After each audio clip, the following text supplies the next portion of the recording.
पेट सफा आयुर्वेदिक चूरन, पेट सफा तो हर रोग दफा। हमारा संविधान हमारा स्वाभिमान कार्यक्रम टाउन हॉल में किया गया कार्यक्रम आयोजित। सीएम विष्णुदेव साय कार्यक्रम में हुए शामिल।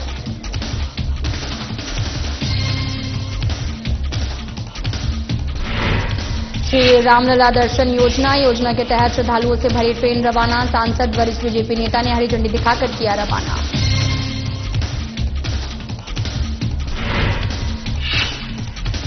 एसआईआर मतदाता गहन पुनरीक्षण को लेकर बैठक। वन मंत्री ने बीजेपी कार्यकर्ताओं की ली बैठक। जब देश में चुनाव होगा तो एसआईआर की होगी जरूरत। छत्तीसगढ़ प्रभारी सचिन पायलट पहुंचे जगदलपुर आगमन पर किया भव्य स्वागत। गजमाला को लेकर स्वागत अभिनंदन में जुटे कांग्रेसी।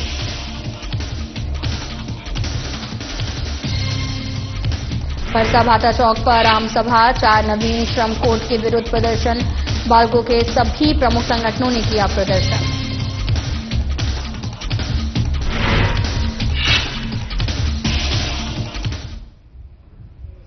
नमस्कार, मैं हूं आपके साथ अंकिता पाल। बुलेटिन की शुरुआत करते हैं। मुख्यमंत्री विष्णुदेव साय 75वें संविधान दिवस के अवसर पर रायपुर स्थित टाउन हॉल में आयोजित हमारा संविधान हमारा स्वाभिमान कार्यक्रम में शामिल हुए हैं और साथ ही मुख्यमंत्री साय ने उपस्थित जनसमूह के साथ संविधान की प्रस्तावना का सामूहिक वाचन किया और संविधान के प्रति अपनी निष्ठा व्यक्त की है।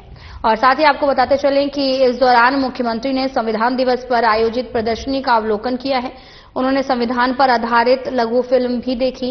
जनप्रतिनिधियों के साथ इस अवसर पर बनाने के लिए सेल्फी भी ली है। और साथ ही मुख्यमंत्री साय ने कहा कि विश्व का सबसे बड़ा लोकतंत्र भारत सदैव संविधान में आस्था रखते हुए आगे बढ़ रहा है। संविधान प्रत्येक नागरिक को स्वतंत्रता के साथ अपनी बात रखने का अधिकार देता है और अभिव्यक्ति की स्वतंत्रता सुनिश्चित करता है। उन्होंने कहा कि विधायक और सांसद जैसे पदों पर आम नागरिकों का पहुंचना संविधान की ही उदार, समावेशी और लोकतांत्रिक व्यवस्था का परिणाम है। और इस अवसर पर विधायक राजेश मूणत, विधायक पुरंदर मिश्रा सहित बड़ी संख्या में प्रबुद्धजन और गणमान्य नागरिक उपस्थित थे।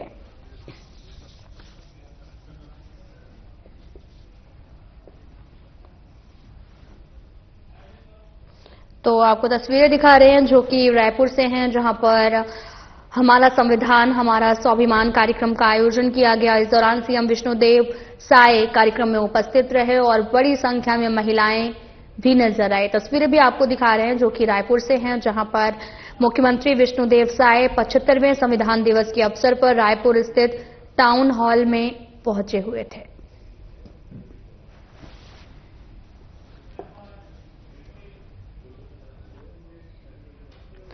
तो वहीं छत्तीसगढ़ के पूर्व मुख्यमंत्री और विधानसभा स्पीकर रमन सिंह उज्जैन पहुंचे। स्पीकर रमन सिंह ने सपरिवार महाकाल मंदिर पहुंचकर बाबा महाकाल के दर्शन किए हैं। वहीं रमन सिंह ने बातचीत में कहा कि मैं आज जहां खड़ा हूं वहां पर सब बाबा महाकाल की कृपा है। उनकी इच्छा के बिना कुछ नहीं हो सकता। देश प्रधानमंत्री नरेंद्र मोदी के नेतृत्व में लगातार आगे बढ़ रहा है और एक दिन भारत विश्व गुरु जरूर बनेगा। अयोध्या में रामलला मंदिर में ध्वज पताका फहराए जाने पर कहा कि इसके साथ ही राम मंदिर का निर्माण पूरा हो चुका है।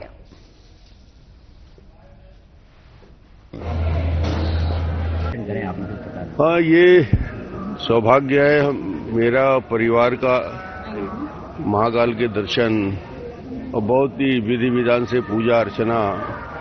मन को शांति भी मिलती है, शक्ति भी मिलता है। और छत्तीसगढ़ मध्य प्रदेश जब से हम लोग सब साथ में काम शुरू किया, मध्य प्रदेश से मैं विधायक रहा 10 साल, बाद में नया राज्य बना, नए दायित्व में गया, मुख्यमंत्री बना 1 बार 2 बार 3 बार, केंद्र में मंत्री बना, एक नए दायित्व में आया हूं, स्पीकर के दायित्व में। ये लंबी यात्रा में ये सब महाकाल के कृपा से होता है। जो हो रहा है उनके आदेश से हो रहा है और जहां भी जो दायित्व मिले उसका पूरी निष्ठा से निराकरण और क्रियान्वयन होना चाहिए। रायपुर सांसद और वरिष्ठ बीजेपी नेता ब्रजमोहन अग्रवाल ने रायपुर रेलवे स्टेशन से श्री रामलला दर्शन योजना के तहत श्रद्धालुओं से भरी विशेष ट्रेन को अपार उत्साह, उमंग और गहन आध्यात्मिक वातावरण के बीच अयोध्या धाम के लिए हरी झंडी दिखाकर रवाना किया है। स्टेशन परिसर में भक्ति और जयघोष की गूंज के बीच यह कार्यक्रम सांसद बृजमोहन के लोकप्रिय जन नेतृत्व और जन सेवा के स्वभाव की सशक्त मिसाल बना है। श्रद्धालुओं और अधिकारी ने सांसद बृजमोहन का पुष्पगुच्छ देकर जोरदार स्वागत किया। सांसद बृजमोहन अग्रवाल ने सभी श्रद्धालुओं को मंगलमय, सुरक्षित और पुण्यदायी यात्रा की शुभकामनाएं देते हुए कहा कि अयोध्या में श्री राम के भव्य मंदिर में धर्म ध्वज स्थापना के बाद ये पहला शुभ यात्रा दल है और इस ऐतिहासिक क्षण का साक्षी बनना अपने आप में अत्यंत भावनात्मक और दिव्य अनुभूति है। उन्होंने बताया कि आज अयोध्या धाम के लिए छत्तीसगढ़ से 17वां दल रवाना हुआ है, जिसमें लगभग 1000 श्रद्धालु रामलला के दर्शन का सौभाग्य प्राप्त करेंगे। इस पावन अवसर पर मंत्री टंकराम वर्मा, विधायक अनुज शर्मा, रायपुर जिला पंचायत अध्यक्ष नवीन अग्रवाल, जनप्रतिनिधि और सामाजिक संगठन प्रतिनिधि सहित भारी संख्या में श्रद्धालु उपस्थित रहे।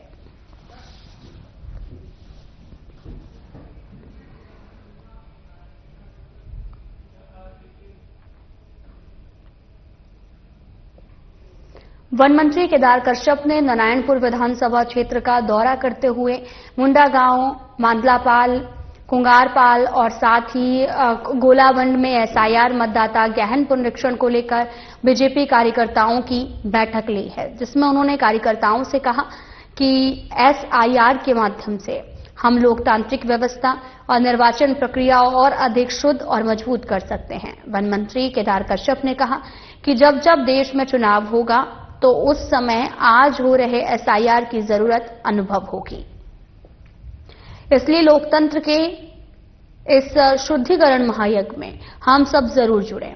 मंत्री केदार कश्यप ने कहा कि फेक वोटर्स को डिलीट और डिटेक्ट करने के साथ ही पात्र मतदाताओं को जोड़ने का ये अभियान है, जिसके लिए आप सभी सहभागिता जरूरी है।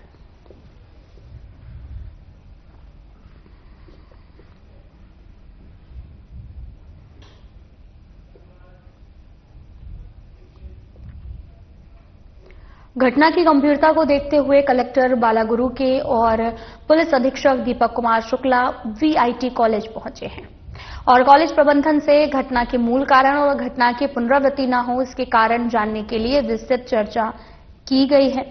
और साथ ही पीएचई एवं खाद्य सुरक्षा विभाग ने भोजन पेयजल के सैंपल लिए हैं। छात्रों की सभी शिकायतें ध्यानपूर्वक सुनी गई हैं और कॉलेज प्रबंधन के साथ समाधान की तत्काल बैठक आयोजित की गई।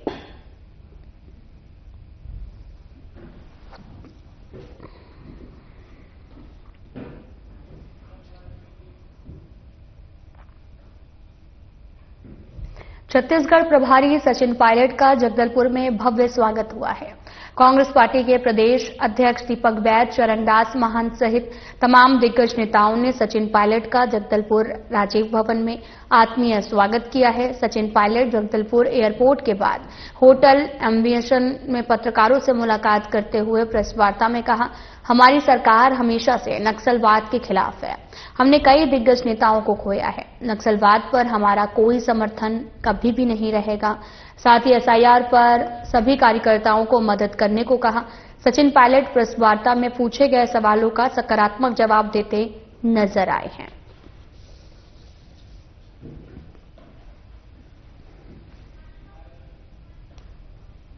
साथियों, हमारे प्रदेश अध्यक्ष, नेता प्रतिपक्ष, मेरे सहयोगी, पूर्व सचिव, सभी विधायक महोदय मौजूद हैं, हमारे सांसद राज्यसभा गुरु जी और आप सब यहाँ पर आए हो। सबसे पहले तो मैं आपका आभार प्रकट करता हूँ कि आप यहाँ पर आए इस वार्ता में शामिल होने के लिए। और जैसा दीपक जी ने और डॉक्टर फहन जी ने बताया कि स्पेशल इंटेंसिव रिव्यू के नाम से निर्वाचन आयोग सन 52 से लेकर आज तक लगातार ये प्रक्रिया चलती रही है। लेकिन हम और आप जानते हैं कि आज से पहले इस मुद्दे पर ना तो किसी पॉलिटिकल पार्टी को ना आम नागरिक को ज्यादा रुचि रही या ज्यादा कोई चर्चा हुई, क्योंकि संविधान में विदित है कि वोटर लिस्ट बनाना, नाम जोड़ना, काटना, चुनाव प्रक्रिया को सरल, पारदर्शी, निष्पक्ष बनाना एक प्रक्रिया है जो निर्वाचन आयोग के अधीन है। इसमें कोई शक या गुंजाइश की संभावना नहीं है। सवाल ये उठता है कि जब इतने सारे लोग बिहार में उदाहरण के तौर पर लाखों लोगों के नाम इसमें से कट गए, राहुल गांधी जी ने प्रमाण के साथ प्रेस कॉन्फ्रेंस कर कई बार ये प्रदर्शित किया है, फैक्ट और डेटा, नाम और नंबर के साथ कैसे वोट चोरी हुई, नाम काटे गए, चाहे वो हरियाणा है चाहे कर्नाटक है, अनेकों जगह ऐसा हुआ। दुर्भाग्यवश माननीय निर्वाचन आयोग जो एक संवैधानिक संस्था है, उसने आज तक भी इस पूरे प्रकरण पर जांच बिठाना भी ठीक नहीं समझा। दूसरी बात, वोटर लिस्ट में नाम जोड़ना काटना और एक पुख्ता शुद्धिकरण के बाद लिस्ट तैयार करना, ये जिम्मेदारी किसी राजनीतिक दल की नहीं है। ये संवैधानिक संस्था है, निर्वाचन आयोग की जिम्मेदारी है। निर्वाचन आयोग हम लोगों को वोटर लिस्ट देता नहीं है। निर्वाचन आयोग हम जब प्रमाण देते हैं तो जांच कराता नहीं है। हम सवाल निर्वाचन आयोग से पूछते हैं तो जवाब भाजपा के प्रवक्ता देते हैं। चीफ इलेक्शन कमिश्नर की जो प्रेस कॉन्फ्रेंस हुई उसमें उन्होंने कहा कि हम आपको वोटिंग के दिन की जो फुटेज है वो कैसे दे सकते हैं, हमारी मां बहनें इसमें वोट डाल रही हैं, हम साझा नहीं करेंगे। और स्वतः ही 45 दिन के अंदर मतदान दिन जो होता है, मतदान दिवस, उसकी जो सीसीटीवी की फुटेज है उसको 45 दिन में स्वतः ही नष्ट करने का जो निर्णय लिया है, ये संकेत करता है कि उनकी निष्पक्षता और पारदर्शिता संदेह के घेरे में खड़ी है। और हम तो खुले मन से बोलते हैं, हम चाहते हैं कि चुनाव निष्पक्ष हो, वोटर लिस्ट जो 18 साल का है, भारत का नागरिक है, वोट देने का अधिकार रखता है, उसको वंचित नहीं किया जा सकता। और माफ करना, भाजपा के नेता बार बार घुसपैठी का नाम लेके लोगों में भ्रम फैलाते हैं।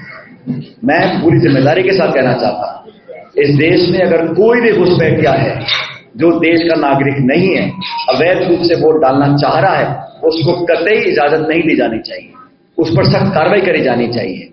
हम नहीं चाहते कि भारतवर्ष के अंदर कोई भी घुसपैठी आए इलीगल तरीके से। लेकिन मैं ये सवाल पूछना चाहता हूं कि पिछले 11 साल में इस भाजपा की सरकार जो दिल्ली में आसीन है, कितने घुसपैठियों को आपने देश के बाहर निकाला है? वो आंकड़ा साझा कीजिए। आप चुनाव आता है तो घुसपैठिए बिहार में आ जाते हैं, फिर महाराष्ट्र में आ जाते हैं, फिर हरियाणा में आ जाते हैं, अब यहां जब अगला चुनाव होगा आसाम में चले जाएंगे। आपकी कथनी करनी में फर्क है। पार्लियामेंट में कितनी बार सवाल पूछे गए, कोई स्पष्ट आंकड़ा नहीं दिया गया। लोगों को भ्रमित करने का काम किया जा रहा है। अगर इस छत्तीसगढ़ में या देश के किसी कोने में कोई गरीब है, पिछड़ा है, दलित है, असहाय है, निर्धन है, अशिक्षित है, वो घुसपैठिया है क्या? जो आज धान की फसल लगा रहे हैं, काट रहे हैं, उन पे इतना समय है क्या कि वो जाके दुनिया भर के दस्तावेज इकट्ठा करेंगे और जाके झगड़ा करेंगे अफसरों से कि हमारा वोट में नाम है कि नहीं है? उनको 2 जून की रोटी नसीब नहीं हो रही है। इस महंगाई के जमाने में बच्चे पालने में आफत उनको आती है, बच्चों जो दिहाड़ी करते हैं, मजदूरी करते हैं, उन लोगों के संरक्षण के लिए आज कांग्रेस पार्टी मैदान में खड़ी है। केंद्र सरकार ने जारी किए गए 4 नवीन श्रम कोड्स के विरुद्ध केंद्रीय संयुक्त श्रम संगठनों को परसा भाटा चौक, बालगू नगर पर आम सभा किया गया है और साथ ही केंद्रीय श्रमिक संगठनों के निर्देश पर पूरे देश भर में विरोध प्रदर्शन जारी है। इसी तारम में आपको बताते चलें कि बालगू के सभी प्रमुख संगठन के परसा भाटा चौक पर आम सभा प्रदर्शन किया गया। इस दौरान भारत एल्यूमिनियम मजदूर संघ इंटक संगठन से महासचिव जयप्रकाश यादव सहित अन्य पदाधिकारीगण उपस्थित रहे।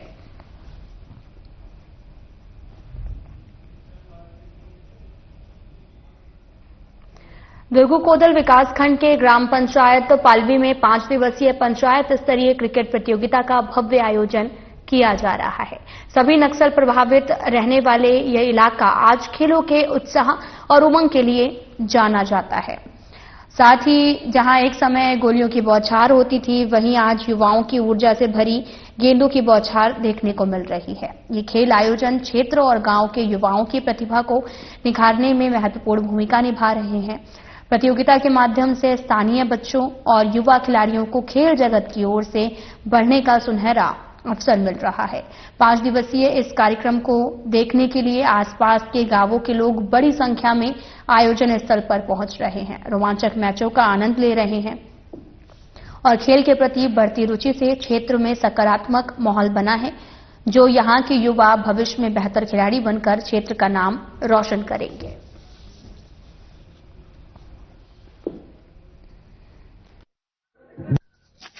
इस वक्त हम कांकेर जिले के दुर्गुकोंदल विकास खंड के पालवी ग्राम पर मौजूद है। यहाँ जो है पंचायत स्तरीय क्रिकेट खेल का आयोजन हो रहा है। पहले तो मैं कुछ आपको तस्वीरें दिखला दूं। ये देखिए आप तस्वीरें, ये भीड़ देखिए। यहाँ पर जो आसपास के जो लोग हैं यहाँ क्रिकेट मैच को देखने के लिए पहुंचे हुए हैं। कभी गोलियों की बौछारें चलती थी, वहां आज गेंदों की बौछारें हो रही। निश्चित तौर पर यह विकास ही है कि सभी फील्ड में यहाँ के जो लोग हैं विकास की ओर बढ़ रहे हैं। और इसके साथ साथ हमारे साथ समिति के कुछ सदस्य भी मौजूद हैं। आइए इनसे बातचीत करते हैं कि किस तरह वे इस खेल कार्यक्रम को संचालित करवा रहे हैं। क्या नाम है आपका? देखिए, मेरा नाम राजेश गोटा है। और देखिए यहाँ जो पंचायत स्तरीय क्रिकेट प्रतियोगिता का जो आयोजन हो रही है, कहीं ना कहीं आप मैदान को देखे होंगे। ये पहली बार ये जंगल झाड़ियों को काट के मैदान बनाया गया इस गांव वासियों के द्वारा। और यहाँ किसी भी प्रकार की सुविधा नहीं था, फिर भी अभाव के चलते भी यहाँ के जो सक्रिय युवा थे उन्होंने एक पहल की और गांव के सभी मार्गदर्शक शान लोगों ने पहल करके एक जंगल को झाड़ियों को पूरे साफ करके यह मैदान बनाकर जो गांव में छुपी युवाओं की जो खेल के प्रति जो प्रतिभा होती है उनको निखारने का काम कर रहे हैं, उनको मैदान देने का काम कर रहे हैं यहाँ।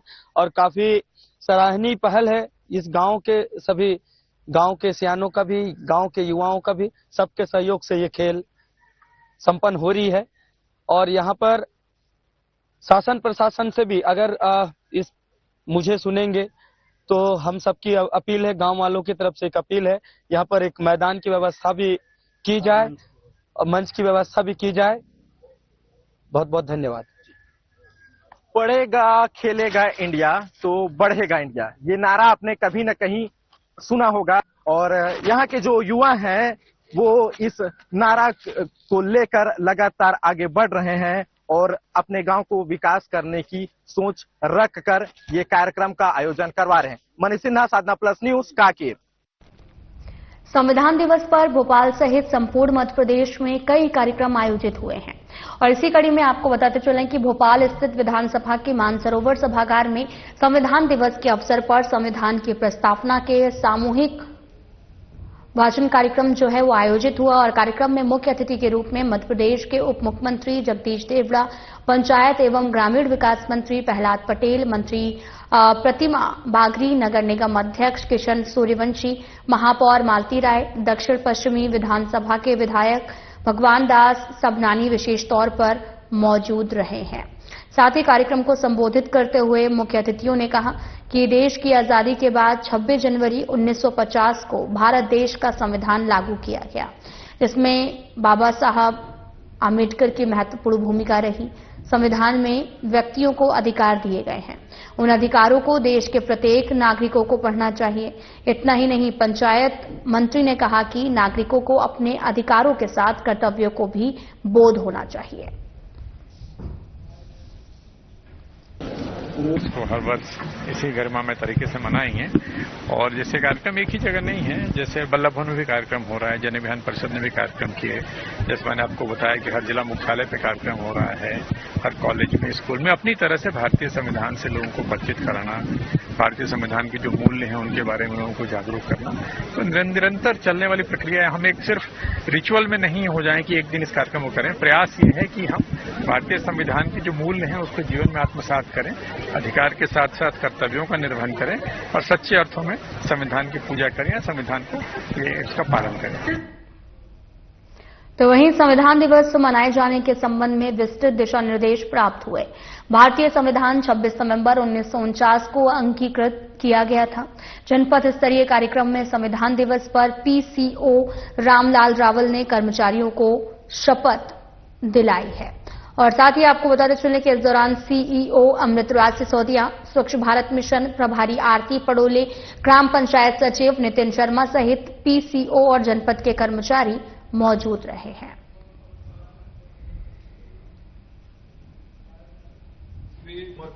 जनपद पंचायत मोहन बड़ोदिया में संविधान दिवस के उपलक्ष्य में आज सभी अधिकारी एवं कर्मचारी तथा नागरिक गणों द्वारा संविधान की शपथ ली गई। आपका नाम? रामलाल रावल, खंड पंचायत अधिकारी, जनपद पंचायत मोहन बड़ोदिया। शाजापुर जिले की ग्राम पंचायत दुधाना हाई स्कूल की पहली स्मार्ट कक्षाएं होंगी, जहां शासकीय हाई स्कूल में ग्राम पंचायत दुधाना सरपंच राकेश जायसवाल के अथक प्रयास से प्राथमिक, मिडिल और हाई स्कूल की कक्षाओं को स्मार्ट क्लास बनाया, जिसका शुभारंभ शाजापुर जिला पंचायत सीईओ अनुपमा चौहान और जिला शिक्षा अधिकारी विवेक दुबे ने किया। इस अवसर पर मोहन बड़ोदिया, सीईओ अमृतराज सिसोदिया और बीईओ आयुषी भिड़े, संकुल प्राचार्य आशा श्रीवास्तव सहित ग्राम पंचायत के समस्त गणमान्य लोग उपस्थित रहे। ग्राम पंचायत सरपंच राकेश जायसवाल ने बताया कि शाजापुर का पहला ऐसा विद्यालय ग्राम पंचायत दुधाना का होगा, जहां पहली कक्षा से हाई स्कूल तक सभी स्मार्ट क्लास रहेंगी।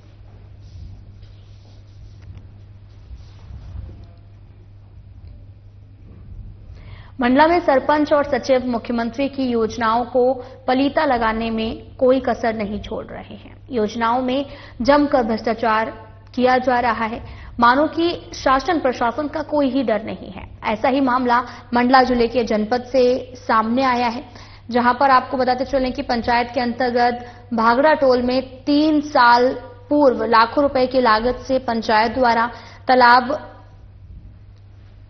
गहरीकरण और साथ ही 10 लाख की लागत से 2 पुलिया निर्माण किया गया, लेकिन पंचायत लाखों रुपए खर्चा करने के बाद रास्ता बनाना भूल गया, क्योंकि तालाब पर जाने के लिए कोई भी पहुंच मार्ग नहीं था और बिना कोई रास्ते के पंचायत सरपंच सचिव द्वारा लाखों रुपए खर्च कर दिए गए हैं।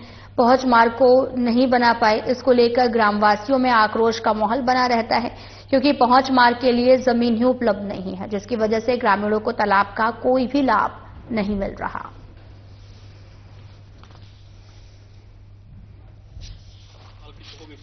और क्या दिक्कतें आ रही हैं? मैं भैया काछू समस्या इतनी भारी है, ये जमीन मुरी हो, नामवारी पट्टावारी है, आधी में माँ है, आधी में मैं हूँ।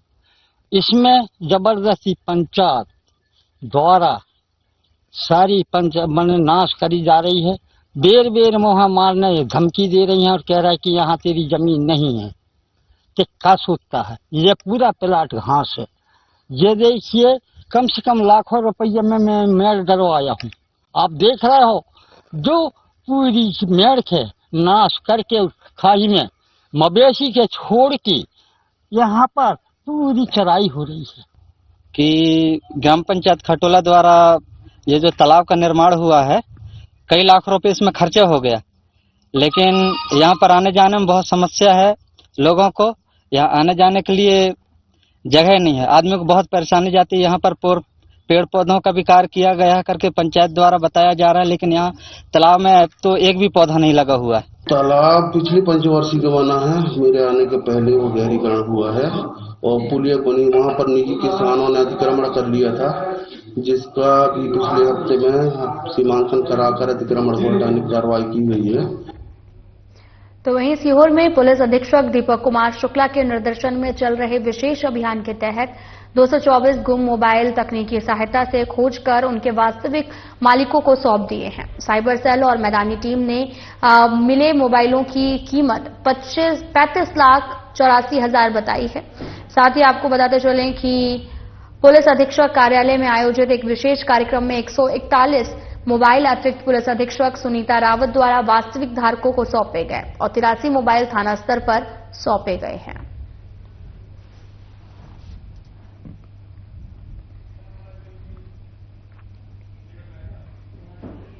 सीहोर के गोहरगंज में एक बच्चे से दुष्कर्म की घटना के विरोध में पूरी तरह बंद है।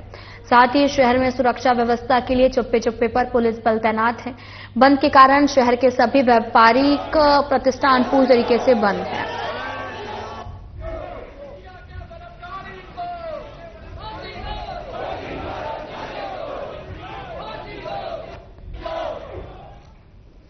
तो वहीं सीहोर में संविधान दिवस के अवसर पर बहुजन उत्सव समिति ने अम्बेडकर पार्क में बाबा साहब डॉक्टर भीमराव अम्बेडकर की प्रतिमा पर माल्यार्पण किया है और साथ ही कैंडल जलाकर बड़े ही हर्षोल्लास के साथ संविधान दिवस मनाया। इस मौके पर प्रेमलता शैल और कृष्णा सूर्यवंशी ने संविधान की प्रस्तावना क्या कहती है, संविधान हमारे लिए कितना महत्वपूर्ण है, सभी की जानकारी दी गई है।